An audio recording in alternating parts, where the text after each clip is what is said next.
अभी हम तो खाली, हमको पूज्य आचार्य जी ने बोला कि मुख्यमंत्री जी आ रहे हैं, इतने संघ के इतने महापुरुष तपस्वी आ रहे हैं, तो हम तो आप सबको आदर और गौरव देने के लिए आए थे। और इधर प्रेम जी बड़े प्रेम से मुस्कुरा रहे हैं, एक बार इनके लिए भी अभिनंदन। तो बच्चों, बस अंतिम बात ये कहना चाहता हूं, अपने काम पर पूरा फोकस करो। लोग कहते हैं आयुर्वेद का भविष्य क्या है? आयुर्वेद का वर्तमान और भविष्य तुम्हारे सामने स्वामी रामदेव खड़ा हुआ है।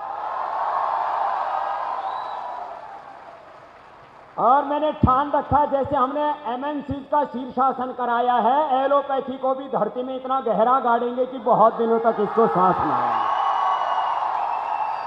इमरजेंसी ट्रीटमेंट के लिए लाइफ सेविंग ड्रग्स के रूप में थोड़ा बहुत किसी को प्रयोग करना हो, 2-4 यहां भी एलोपैथी के कोई डॉक्टर बैठे हो तो नाराज मत होना, आप भी हमारे पाले में आ जाना।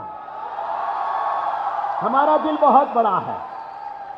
बाकी एलोपैथी में सर्दी जुकाम से लेकर के कफ कोल्ड से लेकर के भी कोई थोड़ा सा नए नए नाम रख दे, S3N2। अरे S3N2 तो है, तेरे पास दवा क्या है बावड़ी, ये बता। इनके पास में कोई दवाई नहीं है, न सर्दी की, न जुकाम की, न बुखार की। कोरोना बीत गया, अब तक दवा नहीं बना पाए, उसकी भी पहली दवाई हमने बनाई।